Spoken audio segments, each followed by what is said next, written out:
Today we're making a garlic Parmesan risotto. Now this is one of my favorite side dishes no matter what I'm cooking. I love this garlic Parmesan risotto, and you can really expand on that. You can do a mushroom risotto. You can do some roasted bell peppers. There's so many ways to expand upon this. I'm gonna show you the base way, and this garlic Parmesan really goes well with a lot of dishes. Now to get started, we're gonna be working on our liquid base. So I've got some chicken stock.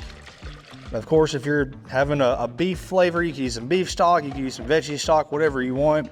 And basically this is where a lot of the flavor is gonna come in. So we're gonna flavor this pot before we start cooking our rice. So I'm gonna throw in a bunch of thyme here. And since I am calling it garlic parm, I'm gonna do garlic a few different ways. I'm a firm believer that there's no such thing as too much garlic. So I'm gonna cut this right in half, throw the whole thing in, and we're gonna turn this up over a medium heat. Now, of course, we're gonna season this. I'm gonna go with the Crove all-purpose beef rub. It says salt, pepper, garlic, onion. A lot of the flavors we're already gonna have. So I like to add this pretty much to anything, but of course we're gonna add it here. I'm adding a few tablespoons here, probably. We're just guessing. Now we do need to stir this up, and I'm gonna use a ladle because that's what we're gonna be using here. Also gonna toss in just a couple of bay leaves here. And we're gonna bring this up to a simmer and set it aside. Now let's start cooking this rice. I'm gonna start with a half an onion, probably a little bit less. If you have a shallot, you can use a shallot here for a milder flavor. That's what you would see in a more traditional recipe. I like to go ahead and use some yellow onion. It's more readily available for me. And I'm gonna go with a pretty fine dice here. So I'm gonna make some cuts long ways here. I'm gonna go in twice from the side, and then we're going in pretty finely. That's more than enough for what I'm doing here today. Of course, you can find the full written recipe with all the ingredients measured out and step-by-step instructions at crowfood.com. Now, I've got a non-stick skillet here. I'm gonna add a few tablespoons of butter. We're gonna let that melt down. You could also use olive oil. I prefer butter here, and we're gonna finish with a little pat of butter at the end as well. Let's let that melt down. Now, we're also gonna be going in with some garlic. You don't have to do garlic here. We have garlic in there. I like a lot of garlic flavor. The way I see things, there's never been too much garlic in any recipe in human history. So we're gonna have more garlic. All right, let's go in with that onion. Let it start to cook down just a bit. We're gonna get our garlic going. So I'm gonna give that a quick little smash. Back in the knife. Let's go ahead and add that garlic to the pot as well. Now let's talk about the rice here. We've got Arboro Rice. There's a few different kinds of rices you can see for some risotto, but for me, it's always gonna be this because this is just what I could find. So we're gonna go ahead and add that in now. You can measure this out if you want to. I never measure anything, which is sometimes a problem, but I do have a full written recipe with the correct measurements. So we're gonna toast this now for about 60 seconds. Again, we've got a medium-high heat. Keep it moving so it doesn't really burn. You're just trying to open it up a bit. And after about a minute, we're gonna take some white wine and we're gonna toss that right in. Cook this for just 30 to 60 more seconds. Now, risotto is not a difficult dish to make, but it does require time to do it right. So the next step for us is we're gonna take this pot of stock here, this flavor pot, and we're gonna start ladling in just a little bit at a time. Stir this up.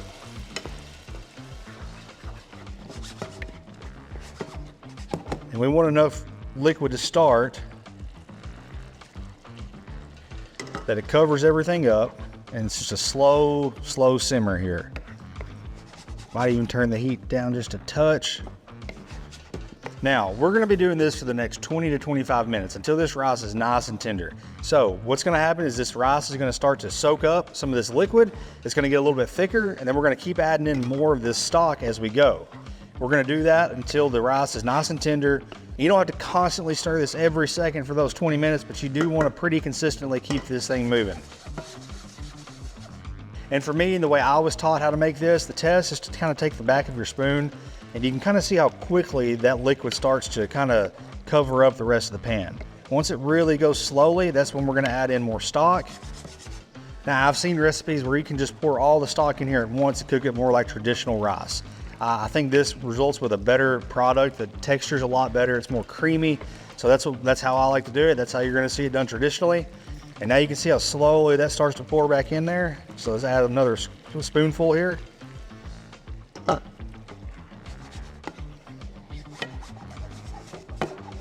And if you've watched my channel before, you probably have heard me talk about seasoning throughout the entire cooking process. I'm gonna add a little bit more of this all-purpose rub in here. You don't wanna just season at the beginning or the end. We've got a lot of this beef rub in this pot, which is going in there. But I like to season throughout, and we're gonna taste at the end to see if it needs even more seasoning. This is another one of those recipes that's gonna test your patience because it does take a little time. So now's a good time for me to tell you about crowfood.com, where you can find all of our recipes. You can find our rubs like you see behind me. You can find some of the merch we have. There's so much to offer there, so really appreciate if you check that out. And of course, if you're watching this on YouTube, please subscribe. That's the thing that helps us out the most. We're trying to grow our audience. That's what allows us to make these videos. So subscribing and liking this video, leaving a comment even, is a great way to support this channel. And now, how about a time lapse? So as you can see, this rice has more than doubled in size. This process has taken over 20 minutes, and we're almost to the point where we're ready to finish this rice. Now, once you get close to the end here, we're gonna go ahead and give it a taste test. Check how tender this rice is. It's very close. It is very close. Probably needs 2 or 3 more minutes. And honestly, it's not the end of the world if it's got just a little bit of a bite to it and it's not completely tender right before you finish it. This is gonna continue to cook a little bit. That residual heat's gonna keep making this even more tender. So as it goes to being plated, it's not a bad idea to go ahead and finish it like this. Now you can see the thickness we've got. We're gonna let this cook for just a minute longer. And while we're doing that, we're gonna add in a pat of butter. This just helps make this even more creamier. And we're gonna go ahead and toss in our Parmesan. We've got some freshly grated parm here. Now with these ingredients, there's no way this could be bad.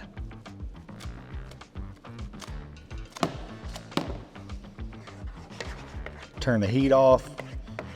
Keep it over that eye. Keep it warm here. Let it go for another 60 seconds. Let's give this a little taste test.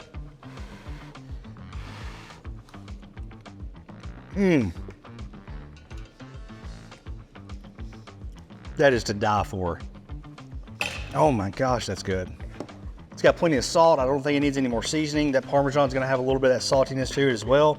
So let's go ahead and plate this. And listen, you can put this in a bowl, you can put this in a plate like I'm about to. This is a little side plate here.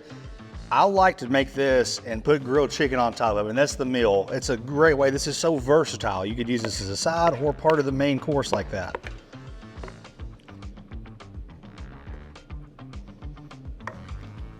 And there you have it. It's as simple as that. Let's go in for another taste here after it's rested.